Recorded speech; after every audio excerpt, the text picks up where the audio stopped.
प्रिय मित्रों, आज हम लोग कक्षा 12 बायोलॉजी से बहुविकल्पी यानी मल्टीपल एलील के बारे में अध्ययन करेंगे।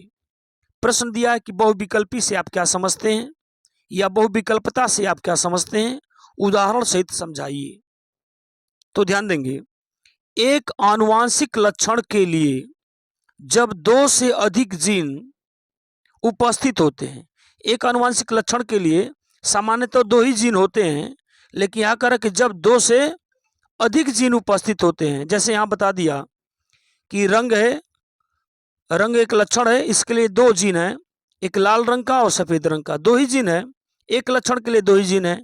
लेकिन यहाँ कह रहा है कि दो से अधिक जीन उपस्थित होते हैं तो इन्हें बहुविकल्पी या गुणात्मक विकल्पी कहते हैं। एग्जाम्पल देख लें, बहुविकल्पी का एग्जाम्पल क्या है। मानव में रुधिर वर्ग बहुविकल्पता का उदाहरण है। तो मानव में रुधिर वर्ग किसका उदाहरण है?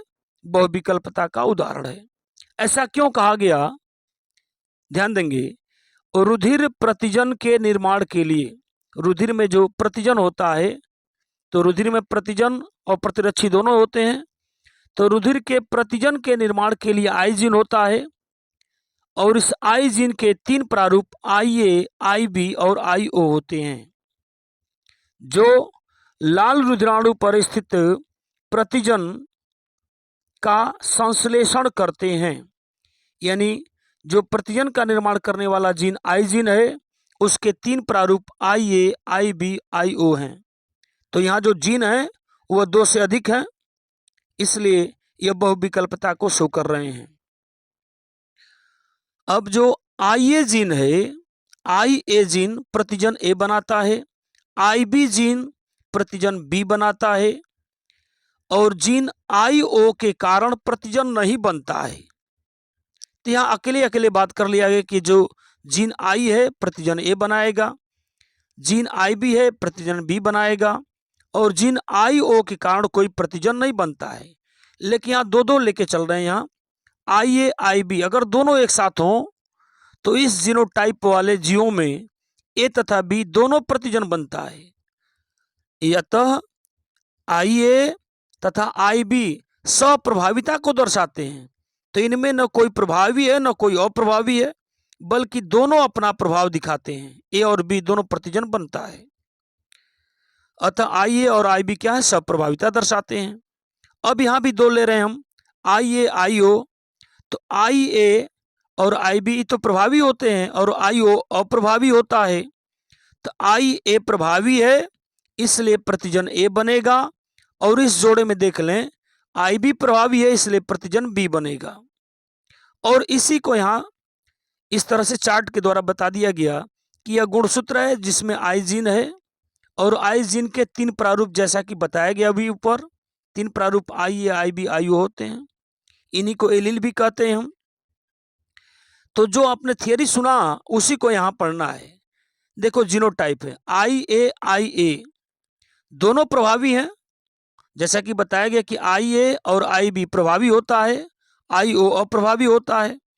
तो IA प्रभावी, IA प्रभावी दोनों प्रभावी हैं, इसलिए जो संतान बनेगी वह A रक्त वर्ग की होगी। अगर मान लीजिए एक IA है दूसरा IO है, तो IA प्रभावी है IO अप्रभावी है, तो भी संतान A रक्त वर्ग की बनेगी। अगर यहाँ दोनों IB एक साथ हो, दोनों प्रभावी हैं, तो B रक्त वर्ग वाला बच्चा पैदा होगा। यदि IB IO हो, अगर उसका जीनोटाइप IB IO हो, तो IB प्रभावी है, इसलिए बच्चा IB ब्लड ग्रुप का होगा। अगर यहाँ IA IB हो जाए तो दोनों यहाँ बता दिया कि दोनों समान रूप से दिखाई देते हैं, इसलिए यह जो रक्त वर्ग होगा बच्चे का वह AB हो जाएगा, क्योंकि यह भी प्रभावी है यह भी प्रभावी है, तो दोनों प्रभावी हैं, इसलिए बच्चा AB रक्त वर्ग का होगा। नीचे देखें इसमें IO IO, तो यहाँ बता दिया गया कि यहाँ दोनों I अप्रभावी हैं, IO प्रभावी होता है, IO अप्रभावी होता है, लेकिन समयुग्मजी मतलब दोनों सेम हैं, समयुग्मजी अवस्था में ये प्रभावी हो जाते हैं। अकेले अगर IO रहेगा तो अप्रभावी रहेगा, लेकिन दोनों एक साथ हो जाएंगे तो यह प्रभावी हो जाता है और रक्त वर्ग ओ वाला बच्चा उत्पन्न होता है। एक चीज और ध्यान देंगे, ये दोनों जीनों में एक जीन माता से आता है और एक जीन पिता से आता है। इस तरह से यह आपको समझ में आ रहा होगा। यहाँ थोड़ा यह भी देख लेते हैं कि रुधिर में पाए जाने वाले जो प्रतिरक्षी और प्रतिजन हैं, रुधिर वर्ग ए है तो प्रतिजन ए होगा, यानी प्रतिजन को देखकर ही रुधिर वर्ग रखा गया। प्रतिजन कैपिटल ए है तो रुधिर वर्ग भी ए होगा। अगर प्रतिजन बी है तो रुधिर वर्ग भी बी होगा। अगर प्रतिजन ए और बी दोनों है तो वह रुधिर वर्ग ए बी होगा। और यदि कोई प्रतिजन नहीं है तो रुधिर वर्ग ओ होगा। ये रुधिर वर्ग दिखाया गया है। उम्मीद करते हैं सारी चीजें आपको समझ में आ रही होंगी।